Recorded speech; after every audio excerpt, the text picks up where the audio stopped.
Bonjour à tous et bienvenue sur Final Fantasy XIV Online sur PS4 et je vais réaliser une petite vidéo sur le job du mage noir. Donc le mage noir est un DPS magique de type distance que vous débloquerez en commençant par la classe d'occultiste. Il a comme particularité d'infliger de très gros dégâts à partir du moment où vous maîtrisez la classe. Alors le mage noir utilise principalement des attaques de feu et de glace. Le but est d'infliger pendant la phase de burst un maximum de gigafeu, donc Fire 4 en anglais, et ensuite d'utiliser les sorts de glace pour récupérer la mana utilisée. Vous avez également des sorts de foudre, donc le méga foudre et le giga foudre, qui vous permettent d'infliger un dot de foudre qui bien sûr donne des dégâts périodiques. Alors quand est-ce qu'il faut lancer ce sort de foudre? Généralement vous le lancez pendant la phase de glace. D'accord? Pourquoi ne pas le lancer pendant la phase de feu? Vous allez utiliser de la mana et alors vous risquez de ne pas pouvoir lancer un giga feu. Ou alors si vous avez un proc, là vous pouvez le lancer, ce sera gratuit.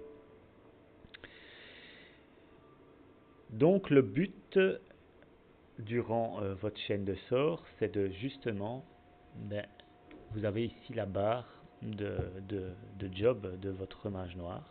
Il faut savoir que dès que vous allez lancer un méga glace ou un méga feu, vous aurez accès à l'action Enochien.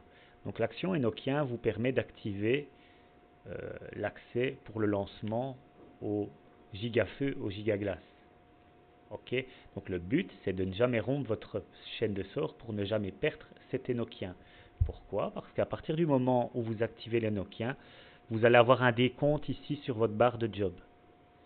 Une fois que le décompte arrivera ici à 0, vous allez avoir une petite lumière qui va s'allumer et vous allez avoir un signal sonore. Cette lumière, qui s'appelle polyglotte, vous permet de lancer le sort ultime du mage noir, qui est le sort Infect.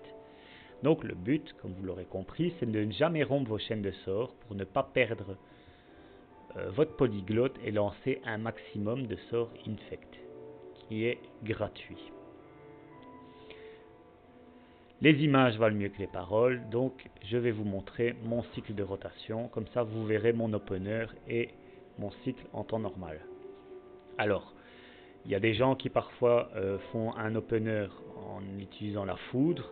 Moi j'utilise toujours l'opener feu.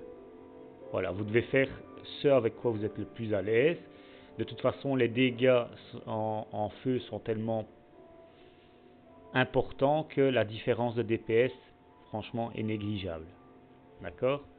Alors, petite précision pour le mage noir. Les stats à favoriser sont la critique et la célérité. D'accord? Il y en a qui privilégient la célérité avant la critique, il y en a qui privilégient la critique avant la célérité. Ça, c'est à vous de voir. Il n'y a pas vraiment de mauvaises stats pour le mage noir parce qu'il fait déjà tellement de dégâts que c'est à vous de choisir des stats qui vous permettent de vous adapter et d'être à l'aise durant un combat. Ok. Alors, je vais vous faire la petite démonstration en parlant à un PNJ qui se trouve à proximité de l'étendue de Ralg.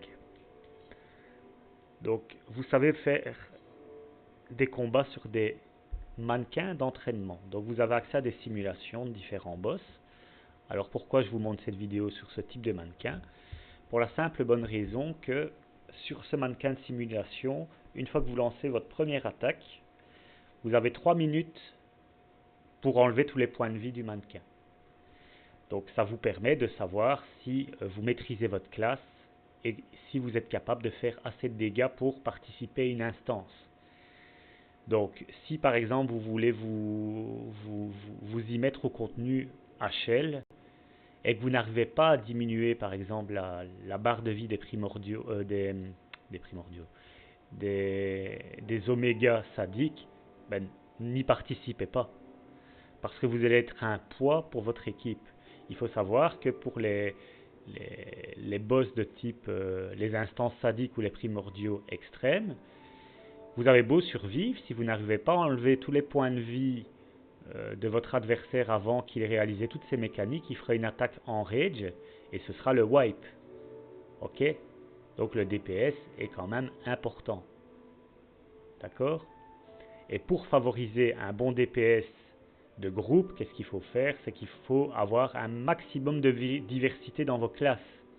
Ok? Il y a beaucoup de gens qui, dans la communauté de Final Fantasy XIV, qui n'aiment pas le mage noir parce qu'il n'amène, si on peut dire, aucun soutien au groupe. Voilà, moi je suis mage noir, c'est ma classe de départ. C'est vrai que je la connais bien et dire qu'il n'a aucun soutien, c'est pas totalement vrai. Parce que le DPS, selon moi, est important et que parce qu'il a moins de sorts de soutien pour le groupe, il peut plus se concentrer à faire diminuer les points de vie du boss et des adds. Ok? J'ai un mage rouge qui a des sorts de soutien, qui peut soigner, qui peut raise, qui a un sort pour augmenter la critique du groupe. Et voilà, il est censé faire énormément de dégâts et quand vous êtes mage rouge, on compte sur vous pour raise les autres équipiers. Donc ce qui fait que vous passez votre temps à ranimer les gens qui sont morts et après on vous reproche de ne pas avoir assez de DPS. Puisque vous, évidemment, vous n'avez plus de mana pour faire du DPS par la suite. De plus, niveau soutien, le mage noir peut amener un soutien. Et quand je parle de soutien, je dirais qu'il est capable de donner un bon soutien pour un heal. Pourquoi? Parce que le mage noir est la seule classe qui est capable de récupérer, on va dire, des points de magie sans avoir recours à une aide extérieure. Je m'explique. La plupart des casteurs magiques, que ce soit DPS ou healer, pour récupérer de la mana, ils utilisent le rêve lucide. Rêve lucide qui diminue également l'aggro. Le mage noir n'a, si on peut dire, pas besoin du rêve lucide pour récupérer cette mana. Moi, le rêve lucide, je l'utilise principalement pour diminuer mon aggro. Ok, vous avez aussi la diversion, mais le rêve lucide est plus puissant. Ok, ce qui fait que le mage noir comme le mage rouge, ils ont une action de rôle qui est le transfert de mana. Il faut savoir qu'avec le mage noir, comme il sait récupérer ses points de magie facilement avec les sorts de glace, vous n'avez pas à vous soucier d'offrir une aide à un healer, je pense surtout au healer, pour faire ce transfert de mana. D'accord? Par exemple, avec un mage rouge, ça risque de vous causer plus de soucis si vous êtes à court de mana. Ok? Donc pour moi, de ce point de vue-là, le transfert de mana avec le mage noir est beaucoup plus approprié car le mage noir peut récupérer par lui-même ses PM plus rapidement sans avoir recours à rêve lucide. Voilà, ça c'est mon avis. Après, les goûts et les couleurs, les choix. Okay. Moi je maîtrise ma classe, j'ai jamais eu trop de soucis dans un raid. Donc vous discutez au PNJ, vous choisissez un mannequin d'entraînement. Une fois à l'intérieur, vous voyez le mannequin d'entraînement qui est là. Vous avez le décompte de 3 minutes et vous avez un temps d'échauffement. Ok, pour vous préparer. Donc une fois que le compteur d'échauffement est terminé, le décompte pour diminuer la barre de vie du mannequin sera terminé. Alors, je vais vous parler de l'opener. Moi, généralement, je commence toujours mon opener par un méga glace, suivi d'un Enochien, d'un méga foudre et d'un giga glace, et j'enchaîne avec un méga feu pour passer directement en phase de burst. Ça va? Allez, je commence.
Voilà. Donc comme vous avez vu, hein, ça pète bien dans tous les sens. Vous pourrez regarder la vidéo ensuite pour décortiquer les actions. Vous avez vu, j'ai enlevé tous les points de vie du mannequin, il restait 30 secondes. Ce qui est pas mal en soi, c'est déjà très très bien. J'ai déjà fait des temps beaucoup mieux que ceux-là. Ok, mais bon, après, ça dépend de plusieurs facteurs. Ça dépend de quoi? Ça dépend si vous avez plus de proc pour des coups critiques ou des choses comme ça. Ça, c'est un petit peu aléatoire. Mais à mon sens, si vous arrivez à déjà enlever tous les points de vie du mannequin et qu'il vous reste, on va dire, 15 secondes, c'est très très bien. Peu de gens peuvent en dire autant. Ok, j'ai déjà essayé mes rotations avec les classes de samouraï qui normalement est censé faire un DPS très puissant. J'ai mes critiques qui sont plus élevées que mon major avec le samouraï. J'arrive pas à faire un score comme ça. Maintenant, peut-être que c'est parce que je maîtrise moins la classe, j'en sais rien. Mais il n'y a qu'avec le mage noir que j'arrive à faire un score comme celui-là. D'accord? Donc je ne sais pas si vous avez remarqué, mais durant la vidéo, j'ai utilisé des actions que je ne vous ai pas décrites. Des actions. Vous avez la conversion. La conversion vous permet de transformer une partie de vos points de vie en mana. Ok? Donc durant l'opener, en fait, ce que j'ai fait, c'est que j'ai lancé 4 gigafeux avant de refaire un feu normal pour avoir le proc. Et c'est pour ça que j'ai utilisé le triple sort. D'accord? Évidemment, bon, c'est à vous de vous adapter en fonction du combat. Ici, on est face à un mannequin, on ne doit pas bouger, donc c'est quand même un peu plus facile. Mais néanmoins, sachez que quand vous serez en combat, vous serez amené à vous déplacer, donc vous ne pourrez pas rester comme un poteau à pouvoir tranquillement faire vos sorts. Donc il faut connaître vos instances pour anticiper. Mais le mage noir a plein d'actions pour vous permettre d'avoir une certaine mobilité. Vous avez par exemple le mana alignement. Ok, vous n'êtes pas obligé de rester au milieu du cercle pour pouvoir bénéficier de la réduction de récupération de vos sorts pour pouvoir en bénéficier. D'accord? Il y a des gens qui pensent qu'il faut toujours être au centre. Non, si vous êtes dans les cercles, c'est bon. Vous avez le sort entre les lignes qui vous permet de vous transporter immédiatement dans votre cercle. Donc si vous devez vous déplacer, hop, vous évitez une attaque, clac. Bon, là il a disparu, donc vous pouvez vous téléporter immédiatement. Vous avez l'action de rôle, manipulation de l'éther. Je ne sais pas le faire parce que je n'ai pas d'équipier avec moi. Manipulation de l'éther qui, elle, vous transporte très rapidement à proximité d'un équipier qui est ciblé. D'accord? Donc imaginons que vous avez évité une attaque, vous faites une manipulation de l'éther, et puis hop, vous refaites un entre les lignes, et vous vous remettez dans votre mana alignement. C'est important de l'utiliser un maximum, votre mana alignement. Il y a trop de gens, je vois trop de gens qui sortent le mana alignement et qui ne restent même pas dedans. C'est à vous de vous adapter, de le placer au meilleur endroit, mais voilà, vous devez l'utiliser un maximum. Donc, au cas où vous ne le saviez pas, vous n'êtes pas obligé de rester au centre. Du moment que vous êtes dedans, c'est bon. Ok, tiens, justement, là on voit le polyglotte qui est activé, parce que j'ai su faire une chaîne de sorts. C'est ça qui vous permet de lancer le sort infect qui est ici. D'accord? Autre chose que je tenais à vous signaler, vous avez la magie prompte. Magie prompte qui vous permet de lancer un sort immédiatement. Là, j'ai dû en faire usage pendant ma vidéo parce que j'ai fait une petite erreur dans mon cycle. Ça arrive. D'accord? Donc, si vous avez des questions, n'hésitez pas. Mais voilà, il faut vous entraîner à faire ces rotations. Ah oui, dernière chose. Je vais vous parler du sort transposition du mage noir. Donc le sort du transposition du mage noir, ça vous permet de passer d'une phase feu à une phase glace ou inversement. Donc ça peut être utile justement pour pas rompre votre chaîne de sorts avant que le décompte soit terminé. Si par exemple vous êtes en phase de burst et parce que vous avez dû faire un déplacement ou une erreur ou que sais-je, vous ne voulez pas perdre votre polyglotte, enfin votre énochien, et vous savez très bien que vous n'aurez pas le temps de lancer un méga glace ou un giga feu pour conserver votre Enochien. Vous lancez une transposition, ça vous permet de switcher, on va dire d'éléments, et de ne pas perdre votre Enochien. Ok, donc si par exemple vous avez commencé votre cycle feu, que vous devez vous déplacer, que vous voyez que votre compteur va atteindre 0 avant que vous terminez votre cycle, vous faites une transposition et vous refaites un méga feu, parce qu'évidemment si vous êtes en phase feu, vous faites une transposition, vous perdez vos 3 stacks de feu. Donc vous faites une transposition, vous refaites un méga feu et vous recommencez votre sort de feu. Et inversement, si vous arrivez en fin de phase de feu, en burst, et que vous vous êtes trompé, que vous voyez que vous n'avez plus assez de temps pour lancer votre méga glace, là vous refaites une transposition pour être en glace et continuer votre cycle. Voilà, j'espère que cette vidéo vous aidera et je vous souhaite un très très bon jeu. Merci à vous. Au revoir.